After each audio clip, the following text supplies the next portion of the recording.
Bom dia, meus queridos. Tudo bem com vocês? Como vocês estão? Vocês são as obra-prima de Deus. Se você se olhar no espelho agora pela essa manhã, você diga: eu sou obra-prima de Deus. Eu sou a imagem, a semelhança de Deus. A palavra do Senhor diz que nós somos criatura de Deus. Deus, Ele nos criou. E Deus, Ele nos gerou. E Ele nos chamou pelo nosso nome. Ele te conhece você pelo seu nome. Ele sabe onde você mora, Ele sabe o seu endereço, Ele sabe o número da sua casa, Ele sabe de tudo que você está passando. Mas eu vou te dizer uma coisa, Ele mandou te dizer que Ele está cuidando de tudo. Ele está cuidando de tudo. Ele vai cuidar de tudo para você. Você só tem que descansar. Você só precisa relaxar. Ok? Você sente numa cadeira bem confortável. Feche os seus olhos. E comece a chamar a existência de coisas boas na sua vida. Passe a ver só coisas boas na sua vida. Se você fizer isso, feche seus olhos para as coisas ruins, do mundo que está acontecendo. Que acontece, todo dia acontece um desastre na vida de alguém. Todos os dias você escuta uma notícia ruim. Feche o seu difusor de notícias ruins e ligue somente o difusor de coisas boas. Procure esquecer esses noticiários, esses falatórios, que tem. Porque se você ligar a sua televisão de manhã, você vai ouvir o repórter dizer só coisas ruins. Se você ligar depois, meio-dia, você também só vai ouvir coisas ruins. Se você ligar às 6 da tarde, você só vai ouvir coisas ruins. Porque o noticiário daqui, os noticiários das televisões brasileiras só anuncia derrota. Mas lance fora o medo. Então, lhe disse: por que sois assim tímido? Como é que não tendes fé? Marcos 4:40. O mar estava agitado e os discípulos de Cristo entraram em pânico. O barco estava enchendo-se de água e o naufrágio parecia inevitável. Depois de dissipar toda a esperança de salvamento, os discípulos apavorados clamaram a Jesus, num tom de censura: Mestre, não te importa que pereçamos? Jesus repreendeu o vento e fez sossegar o mar. E então perguntou aos discípulos: por que sois tão assim tímidos? Como é que não tendes fé? Porque aqueles discípulos deveriam ter fé e não medo. Eles deveriam ter fé e não medo? Por causa da ordem de Jesus para passarem para outra margem. O medo é um subproduto de incredulidade. Eles deveriam ter fé e não medo. Por causa da presença de Jesus com eles, o medo nos assalta quando perdemos a expectativa de que Jesus está conosco. Todos os dias, até a consumação dos séculos. Eles deveriam ter fé e não medo, por causa da paz de Jesus, o qual mesmo no fragor daquela tempestade dormia sereno, confiante na providência do Pai. Eles deveriam ter fé e não medo, porque aqueles que estavam com ele tinham e têm todo o poder nos céus e na terra. Ainda cruzamos mares revoltos e o medo nos assalta, mas se fixarmos nossos olhos em Jesus, poderemos ter fé e lançarmos fora o medo. Portanto, não tenha medo, mas fé. Por que os discípulos tiveram medo? Jesus estava dentro do barco, O mar estava agitado. Os discípulos de Cristo estavam em pânico. É o que acontece conosco.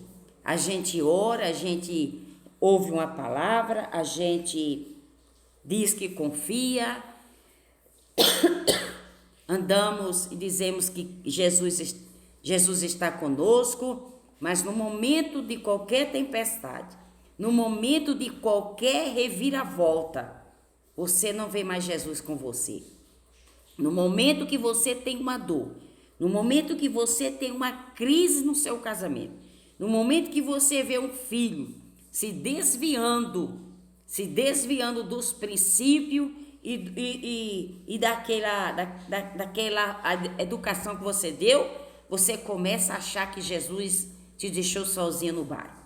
Quando você talvez tem uma perca, talvez você perdeu um ente querido, você perdeu um bens, você perdeu alguma coisa na sua vida. Teve um momento que você achou que Deus não estava com você, né? Então, aqueles discípulos entraram em pânico. Parecia inevitável. Quantas pessoas hoje estão vivendo em pânico? Estão vivendo em verdadeira um medo. O medo é o quê? Uma ferramenta que o diabo usa para destruir a fé de muita gente. O medo faz você viver de uma forma que não era para você viver. O medo leva você a ter percas. O medo leva você a desacreditar que Jesus está no barco com você. Se você crê e se você depositar sua confiança em Deus, irmãos, Pedro estava preso. Herodes mandou prender Pedro, mas o discípulo que estava com Pedro foi morto, cortaram o pescoço dele. Mas Pedro foi para a prisão e Pedro estava ali com os pés no tronco e as mãos também algemadas.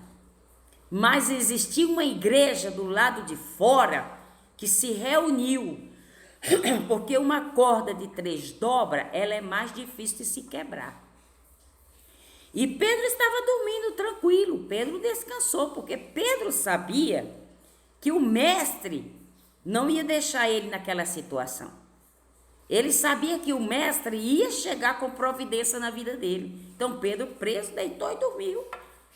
Mas a igreja orava, chorava, clamava, intercedia pela vida de Pedro. Entendeu, irmãos? Então, se as pessoas hoje, se os irmãos se unir, que a união é a força, se unir, oração, igreja só cresce quando há jejum, consagração ou oração, é uma arma poderosa contra as adversidades. Para derrubar principais e potestades denominadores, governantes das trevas, não é qualquer um que vai dizer, exorcismo tem demais, estão fazendo exorçando assim, aquelas expulsão instantânea, que você, na hora você diz assim, pronto, fui curado, estou liberto. Passou-se 8, 10 dias, você volta a sentir os sintomas, porque foi exorcismo que fizeram em você. Agora, quando Jesus acalma o mar, quando Jesus acalma a tempestade não volta para a sua vida, ok? A tempestade não volta para a sua vida. Aí Pedro estava lá tranquilo, mas tinha uma igreja que estava clamando. É o que tem que acontecer com nós nesses dias de hoje. A igreja tem que clamar, gente. A oração é um meio de comunicação com o próprio Deus. E quem é que leva a nossa oração para Deus? A palavra de Deus diz que é o Espírito Santo. O Espírito Santo, ele geme por nós com gemido inexprimível. É o Espírito Santo que pega a sua oração e leva para Deus. E lá ele vai interceder por você com gemido inexprimível. Viu, irmãos? Os anjos do Senhor acampam ao redor dos que o temem e os livra de todo mal. Livra de acidente, livra de surto, livra de morrer, de infarto, de ataque cardíaco, livra de todo mal. Mas quem intercede por nós é o Espírito Santo de Deus. A igreja estava lá clamando, chorando, gemendo e apresentando Pedro na presença do Senhor. E o que aconteceu? A palavra de Deus diz lá em Atos que por volta da meia-noite, o anjo chegou em Pedro, disse: Pedro, pega a sua capa, suas alpargas e me segue. Pedro ficou assustado, pensando que estava dormindo, passou o primeiro portão, o segundo portão, e quando chegou no outro portão que dava para a rua, Pedro olhou para um lado, para o outro, e disse: o que está acontecendo? Eu estou solto, estou em liberdade. E Pedro foi para a casa das pessoas, dos discípulos, das irmãs que estavam orando. Ao chegar ali, aquela jovem que abriu a porta, saiu correndo dizendo: é um fantasma. Pedro, é a alma de Pedro, é a alma de Pedro. E Pedro disse: não, diga que sou eu estou aqui. Quer dizer, eles oraram, a oração teve efeito, um efeito instantâneo, e na mesma hora que Pedro chegou lá, eles não acreditaram que era Pedro, achando que Pedro tinha morrido e que a alma de Pedro tinha ido visitar eles. É isso que acontece conosco, irmãos. Nós não oramos o suficiente, nós não nos prostramos o suficiente, nós não nos humilhamos o suficiente para remover a pedra. Jesus sabia que Lázaro estava morto, mas ele disse: é necessário que o nome do meu Pai seja glorificado. Depois de 4 dias, a fé remove montanha. Não importa quanto tempo você está passando uma situação difícil, o importante é que você não deve deixar de orar pelo seu objetivo, pelaquela cura, pelaquela transformação, pelaquele milagre, irmãos. Deus é o Pai das luzes. Quantos anos eu orei para Deus mudar e transformar a vida de um homem. Mas ele não queria Jesus, ele xingava Deus, que esse seu Deus não existe. Mas ele queria o que Deus dava, né? Ele queria as bênçãos que Deus dava, porque Deus dava por quê? Porque eu vivia orando, pagando preço, né? Tinha carro novo, tinha dinheiro no bolso, tinha isso, tinha aquilo. Mas ele não queria o dono da benção. E o que aconteceu, irmãos? Deus arrancou da face da terra. O que não presta na face da terra, Deus arranca. E hoje eu estou aqui. Eu não olhei a circunstância. E eu nunca vou olhar a circunstância. Por quê? Porque eu tenho certeza de quem eu estou servindo. Irmãos, quem decide a minha história, a sua história, não é a boca do povo. Quem decide a nossa história é o próprio Deus. É Ele quem diz se eu vou para a direita, se eu vou para a esquerda. É Ele quem decide quem eu sou. Não é o homem, nem a boca, as vozes, porque você vai ouvir muitas vozes, mas só uma vai te levar à direção certa. Só uma vai te levar ao porto desejado. E essa voz é quem? Essa voz é essa palavra aqui, ó. Ela vai te levar você ao porto seguro. Existe muitos alaridos aí, muitas profecias, tá? E eu vejo muitas pessoas decepcionadas, muitas pessoas desistiram de congregar, de servir a Deus. Não, eu vou servir a Deus em casa mesmo. Por quê? Porque foram decepcionados. Na hora que mais precisou, recebeu um abandono do seu líder, da sua líder, né? Porque hoje em dia as pessoas só servem, só prestam dentro das igrejas quando eles têm uma boa quantia de dízimo e de oferta para dar, para encher o bolso dos administradores das igrejas. É verdade, é essa, pode segurar aí. Porque eu não vou orar por você porque você tem um carro, eu vou orar por você se você tiver uma bicicleta, eu vou orar por você se você tiver um Fusquinha, eu não vou orar por você porque você tem um BMW, eu não vou orar por você porque você tem uma casa no lago, eu não vou orar por você porque você tem uma boa estadia, não. Jesus, os discípulos eram quem? Os discípulos de Jesus eram quem? Pescador, agricultor. O que é que Pedro era? Pescador. E Jesus não chamou eles? Eliseu estava fazendo o quê? Estava arando a terra quando Deus mandou ir lá ungir ele, para ser o sucessor de Elias. Vamos orar. Pai, em nome de Jesus Cristo, eu te agradeço nessa manhã de hoje, porque o Senhor derramou bênção do céu, e o Senhor vai continuar derramando bênção do céu. Nessa manhã o Senhor manda dizer para você que Ele vai cuidar do seu caso, Ele vai cuidar de tudo. Ele sabe o que você está passando e sabe o que você precisa. Uma porta vai se abrir. Ele vai abrir uma porta diante de você e ele vai resolver o seu problema. O Senhor disse que vai quebrar essa corrente que estava te prendendo. Você ia até um certo limite. Quando chegava naquele limite, você não conseguia mais avançar. E essa corrente espiritual estava te prendendo. Você chegava lá, alguma coisa te puxava para trás. Mas essa corrente hoje está sendo quebrada. Deus está quebrando essa corrente, viu? Deus está tirando esse passado da sua mente e está libertando você. Deus está entrando com todo, assim como Deus. Lá em Gênesis, diz que fez o vapor subir da terra e fez chover sobre a terra para que as árvores dessem fruto. Deus está levantando um vapor em teu favor, viu? E Deus está acelerando